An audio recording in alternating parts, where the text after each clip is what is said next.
Hello everybody, my name is Seth Matthews. I'll be your instructor for this section of HSE 101. I wanted to take some time to walk through how to do assignment 1. Many of you have had classes with us before, and you probably know this. I thought it was a good idea to start at the very beginning, how to get into the course, how to get into the assignment, how to find the grading rubric, and then some specifics on how to do specifically discussion post 1 to make sure everyone has a framework of what we're looking for and to make sure that all the expectations are clear. Also to give you a place to start asking some questions if you have any. Okay, so as you can see on your screen, I've got my Brightspace pulled up here, and we were going to link right into, which is an older section here of HSE 101. But you'll just select the course, and it'll bring you to our homepage. Now, very brief tour here. Most recent announcements are where you'll go to get what I've most recently put up here on the screen for your information. So you can scroll down, and you'll see you'll have several different ones going on. I'm going to put at least one a week up. At least. You'll usually see one going up Monday night. You'll often see additional resources depending on what the topic of the week is. Specifically week 5, I've got some supplemental information about the stages of the helping process. You'll see some information on current events and ethics as well in those particular sections.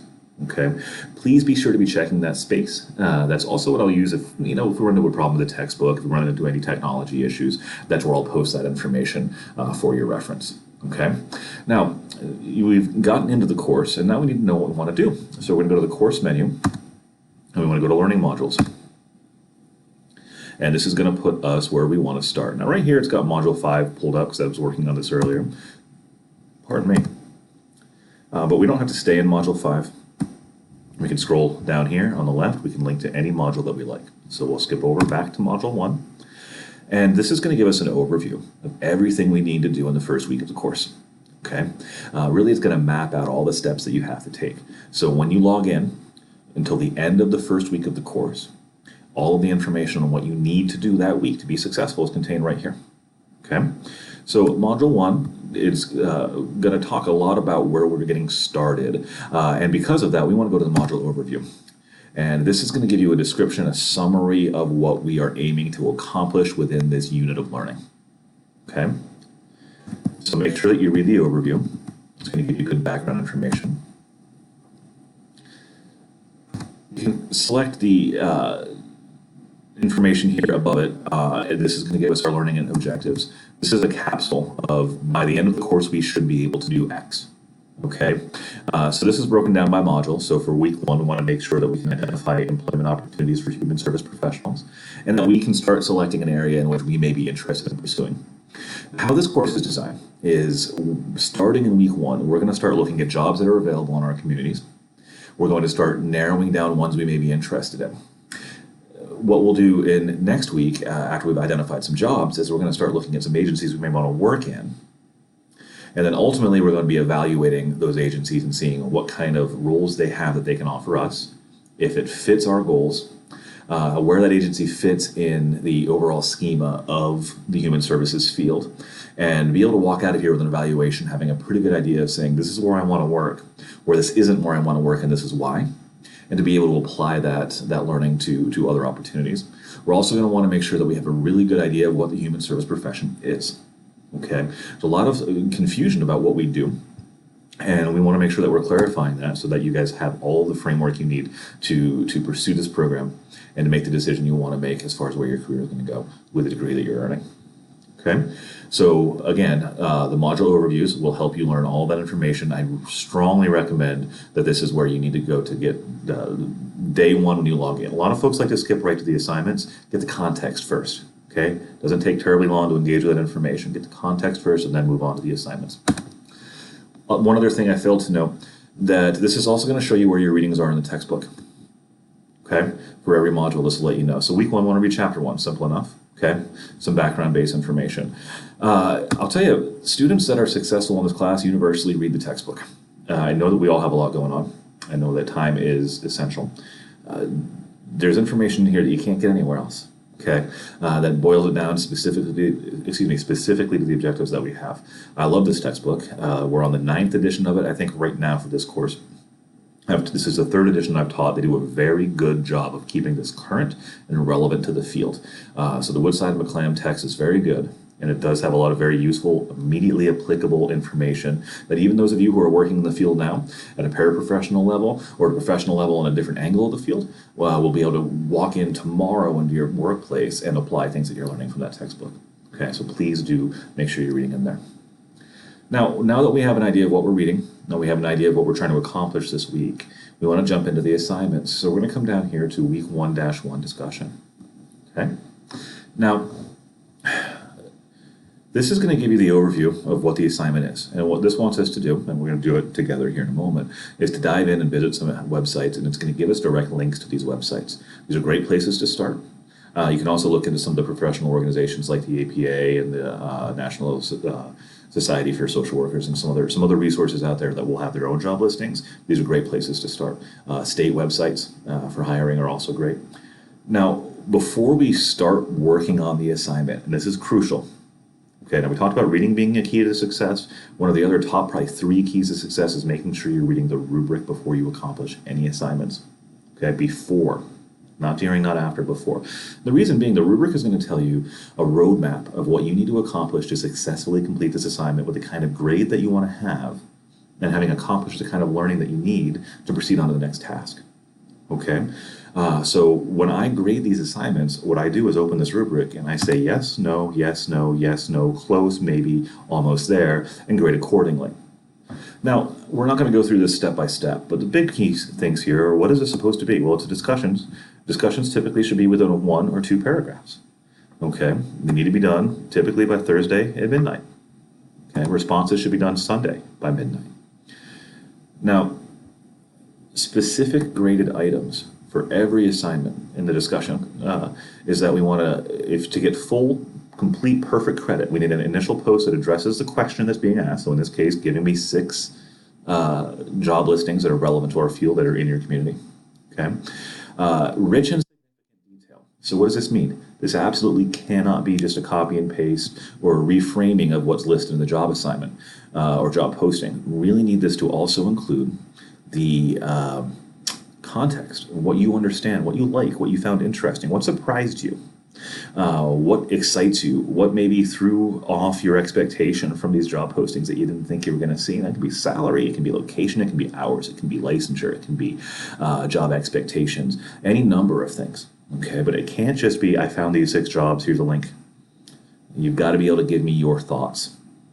Now, that's to get exemplary. Now, it goes down the line to, I did a great job with rich and significant detail, to I didn't do anything, or does not develop an initial post doesn't mean just getting a 0 by not turning it in. It also can mean writing something that isn't relevant to the prompt.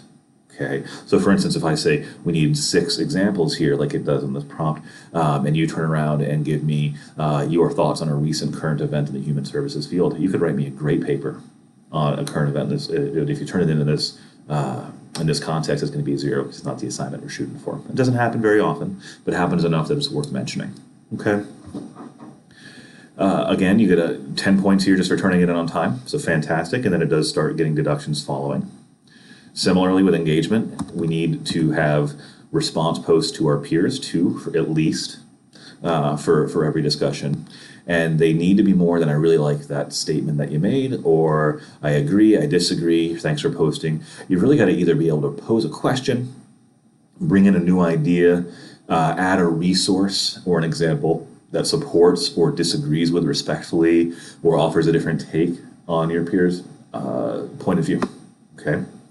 Now, mechanics are really important because this is where a lot of folks lose points in discussion board posts. What we're going to see here is it says we're going to be clear and concise, and we're going to use proper citation methods where applicable.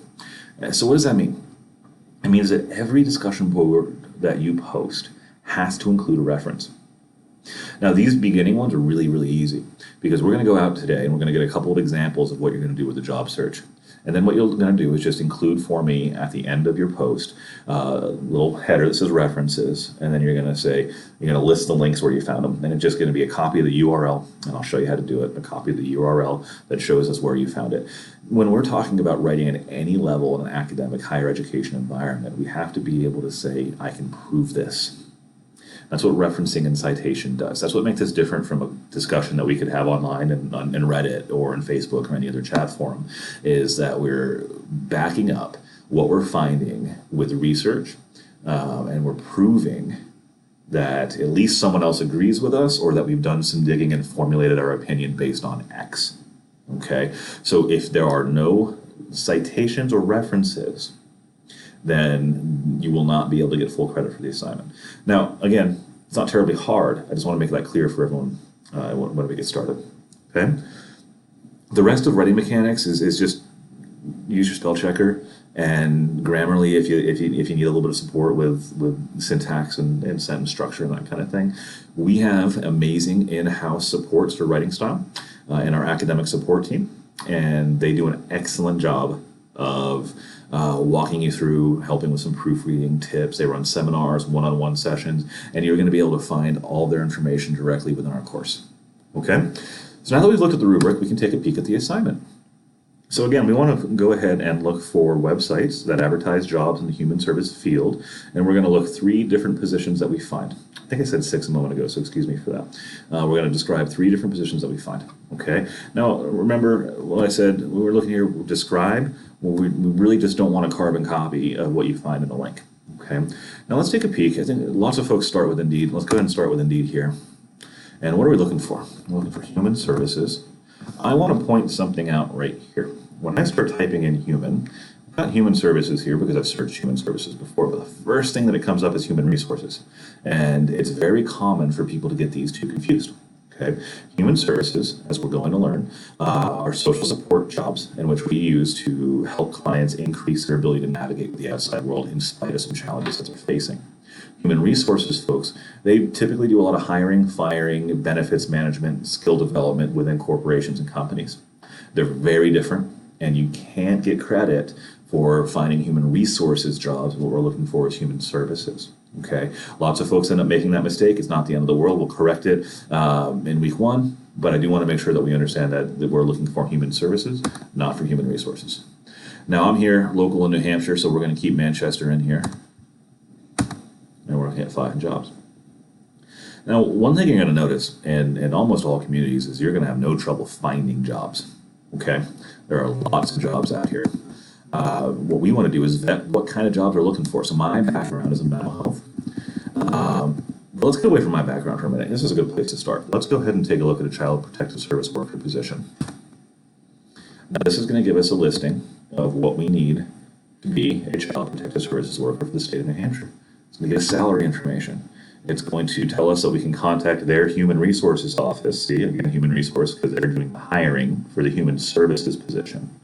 Okay, and they're looking at what level you're going to be hired at salary level. As you can see, you can make some pretty good money as you get farther up within. Okay, our field kind of notorious for not making a ton of money, but there are definitely jobs out there that tend to be the harder ones where you can do pretty well. Okay, now this is going to give us a summary of the duties. Okay. It's going to give you different breakdowns of the different levels of what you do.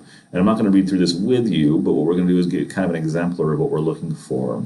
And we want to summarize. We do not want to copy and paste this. We want to summarize in your own words what you found in this job listing, and you want to do it 3 more times. So what do I typically suggest you look for? Minimum qualifications. What do you need to be able to do the job? Bachelor's degree, is there a license, what can you do, what type of degree? Right here is going to tell us human services, criminal justice, behavioral science, lots of the things that we share with our brother and sister programs here in the social sciences at SNHU, right? And you're going to see this across the field. So what we're going to want to do there, once we find this job, is we want to make sure that we're copying this URL and that we're saving it. And what I typically do is I'll keep a little Word doc over here. I'm going to save that URL, and I'm going to write my description beneath it, and then I'll copy and paste. When I get all 3 of mine, I'll copy and paste this over into Brightspace, and then I will save this Word doc myself in my own file, so I have access to this in perpetuity. Okay, so again, to give a general overview, what we're doing is we're using Brightspace for all of this. We're finding our information, we're checking the rubric, we're using this resource to go out and find the jobs we're looking for, and then we're going to go and upload them into the discussion forum. Okay. Any questions about how to find the discussion forum, anything along those lines, please do send me an email, connect with your academic advisor. These videos that I create, I try to keep them under 15 minutes to keep them accessible to everybody, so I am going to wrap up.